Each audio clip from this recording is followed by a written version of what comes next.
Our programs offer many languages. Please visit suprememastertv.com/schedule.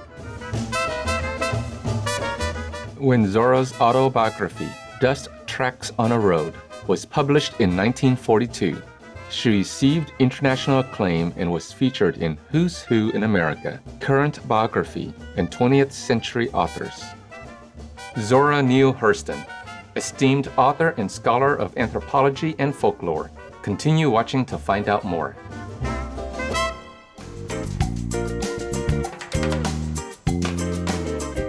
If you would like to learn how to speak French Guyanese Creole, a good phrase to get you started is "Comment tu fica?"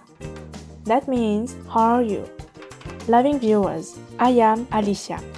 The gracious French Guyanese people wish you an abundance of light and love.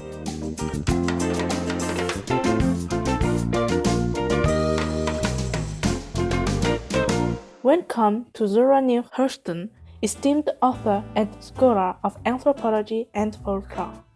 I have the nerve to walk my own way, however hard in my search for reality, rather than climb upon the rattling wagon of wishful illusions.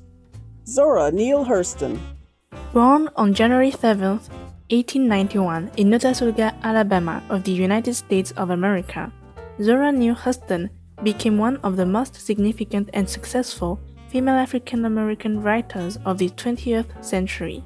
Her writing career spanned 30 years, during which she published 2 books on folklore, 4 novels, numerous short stories, essays, plays, and an autobiography. She is best known for the 1937 novel, Their Eyes Were Watching God. Zora was the 5th of 8 children born to John Cornelius Hurston II, a preacher, and Lucy Potts Hurston, a teacher. When she was 3 years old, her family moved to Eatonville in Florida, which was one of the first African-American towns to be integrated into the U.S. Established in 1887, this rural community was described by Zora as a city of 3 croquet courts, 5 lakes, 300 inhabitants who were all good swimmers, 2 schools, and no jailhouse. In 1897, her father, John Cornelius Hurston, was elected mayor of Eatonville.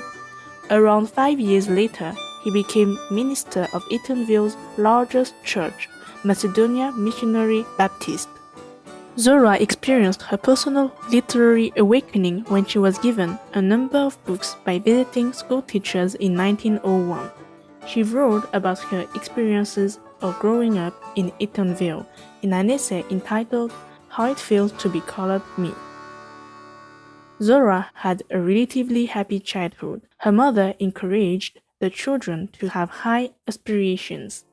Sadly, when Zora was aged 13, her mother passed away, and when her father remarried, he seemed to have little time for his children.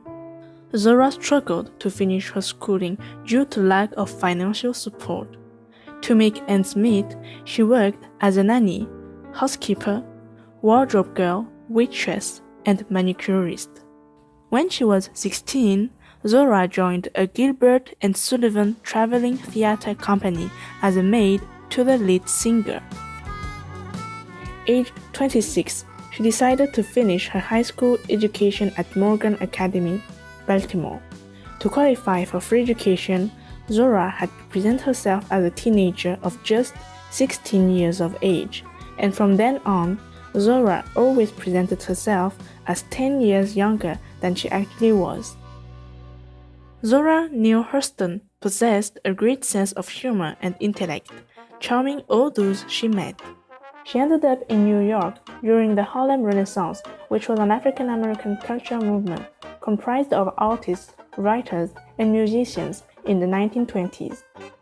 She befriended luminaries such as Langston Hughes and singer-actress Ethel Waters. Zora became a writer for the Harlem Renaissance and hosted social gatherings at her apartment, which became an open house for the artists. From 1919 to 1924, Zora attended Howard University in Washington, D.C., where she co-founded the student university newspaper, The Hilltop. There, she studied English, Spanish, Greek, and public speaking. Her first story, John Redding Goes to Sea, was published in 1921 in the campus literary society magazine called Stylus. Zora won 2 second-place awards in 1925 from Opportunity magazine.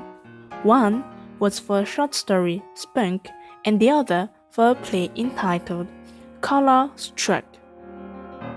In 1925, Zora was granted a scholarship and studied anthropology at Barnard College of Columbia University, graduating at the age of 37.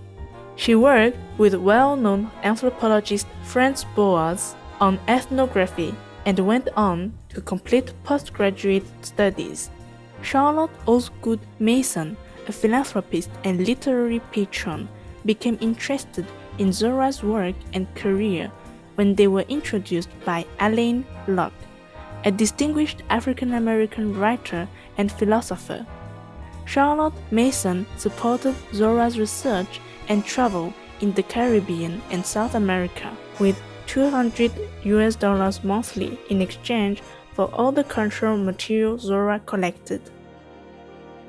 In January 1932, Zora Neale Hurston wrote and staged a theatrical review called The Great Day, performed on Broadway at the John Gordon Theatre.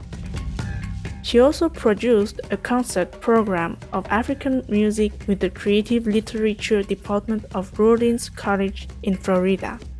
One of Zora's hobbies, the creation of souvenirs such as mugs, baskets, and desk accessories, was so successful that corporate promotion industries acquired them for corporate gifts and promotional activities. She used this revenue to fund some of her research. Let's reflect on all the good fortune bestowed upon us by the divine. We'll be right back here on Supreme Master Television.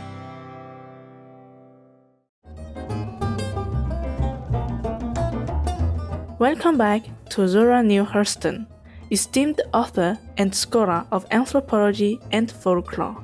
Zora Neale Hurston established a School of Dramatic Arts in 1934 at Bethune-Cookman College, and in 1956, she received the Bethune-Cookman College Award for Education and Human Relations in recognition of her achievements. In 1935, Zora began her studies at Columbia University for a PhD in anthropology on a fellowship from Rosenwald Foundation. Zora continued to write, and Jonas Goldwein, The Tale of an African-American Preacher, was published in 1934.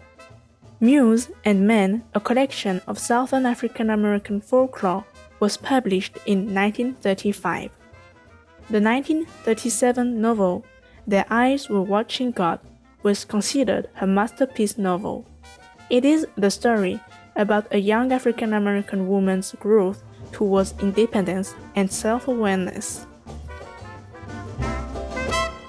In 1936, Zora traveled to Jamaica and Haiti on anthropological research with the support of the Guggenheim Foundation.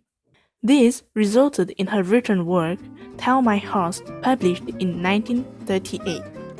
It was followed by MOS's Man of the Mountain in 1939 and Seraph on the Suwannee in 1948.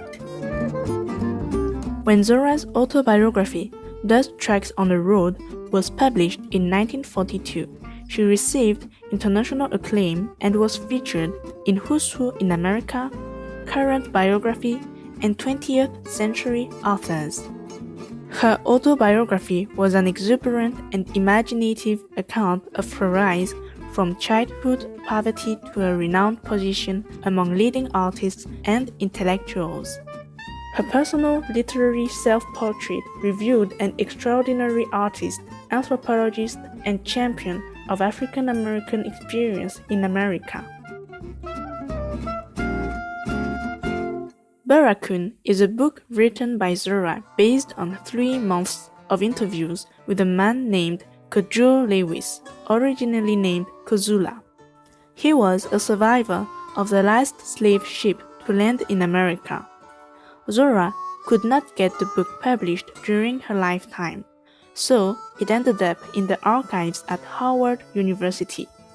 87 years later, Barracoon was published by the Zora Neale Hurston Trust.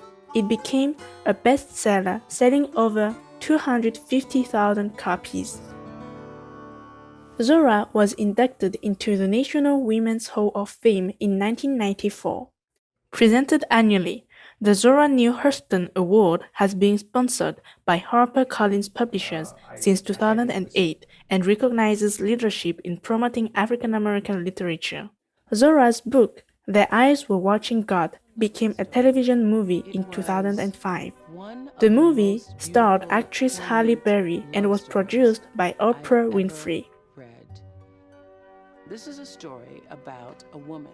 During the last decade of her life, Zora worked as a freelance writer for newspapers and magazines such as The American Mercury and the Saturday Evening Post, and also as a substitute teacher at Lincoln Park Academy. She suffered a stroke and passed away at the age of 69 in St. Lucie County Welfare Home on January 28, 1960. Zora was buried in the Garden of Heavenly Rest, Fort Pierce, in an unmarked grave until 1973, when Pulitzer Prize-winning author Alice Walker discovered and marked the grave. Since her passing, Zora has continued to receive much recognition and acclaim. In 2011, the Zora Neale Hurston National Museum of Fine Arts was established in Eatonville, Florida, where Zora's life is celebrated annually at the Festival of the Arts and Humanities named after her.